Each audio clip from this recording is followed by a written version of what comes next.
नमस्कार बच्चों, मैं अमरीश कुमार सिंह। आज मैं आपको कक्षा 10वीं का व्याकरण पढ़ाने जा रहा हूँ।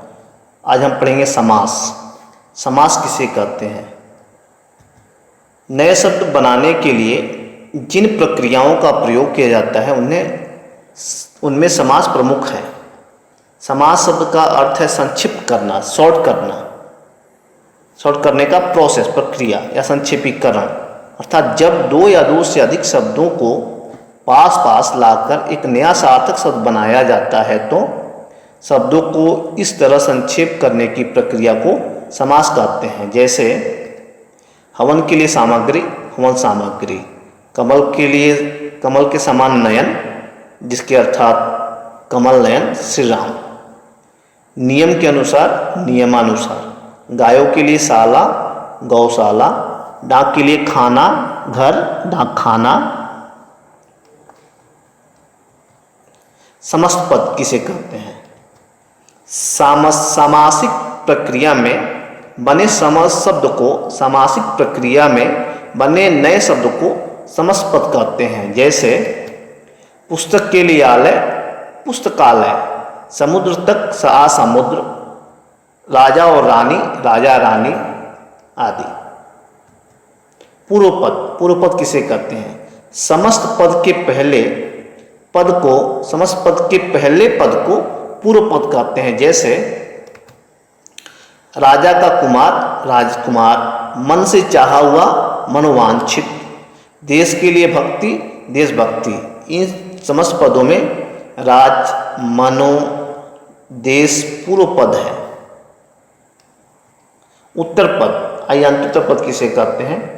समस्त पद के अंतिम पद को उत्तर पद कहते हैं। जैसे समस्त पद के अंतिम पद को उत्तर पद कहते हैं। जैसे स्थिति के अनुसार, यथास्थिति। प्रत्येक दिन, प्रतिदिन। नीला है गगन, नील गगन। इन समस्त पदों में स्थिति, दिन और गगन उत्तर पद है। समास के भेद। समास के मुख्य रूप से 6 भेद होते हैं। पहला अव्ययी भाव समास, तत्पुरुष समास, कर्मधारय समास, द्विगु समास, द्वंद्व समास, बहुव्रीहि समास। आइए अव्ययी भाव समास जानते हैं।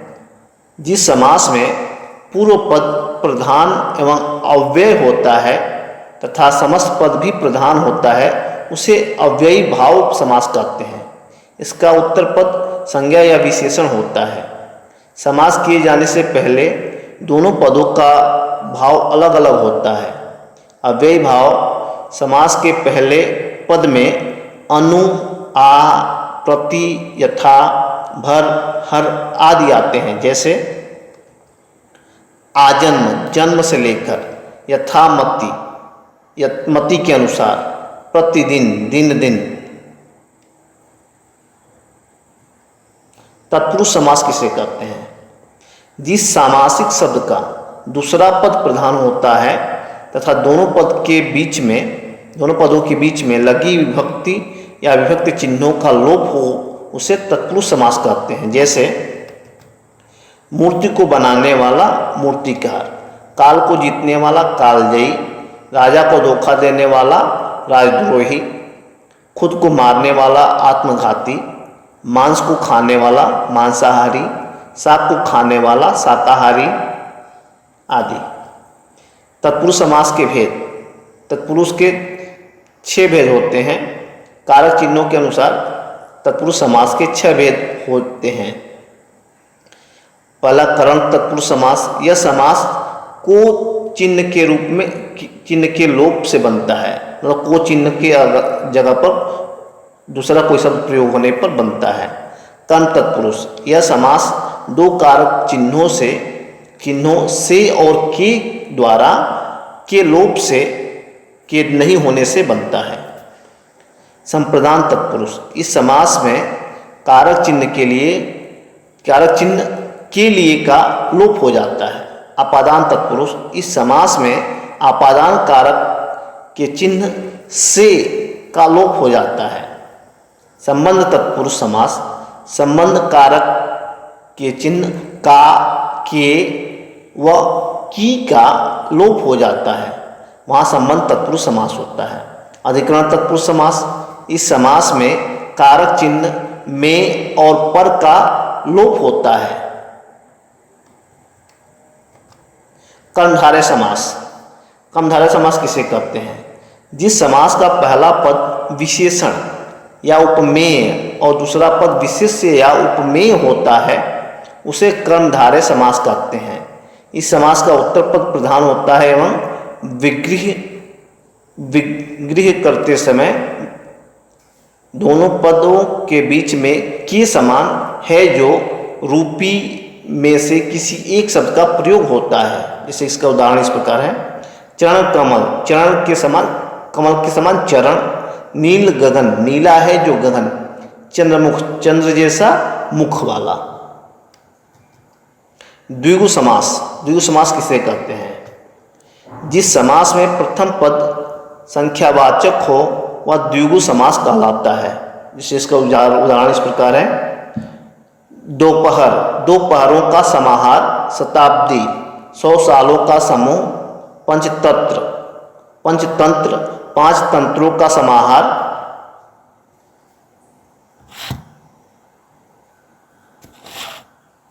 पांच तंत्रों का समाहार। सप्ताह, 7 दिनों का समूह।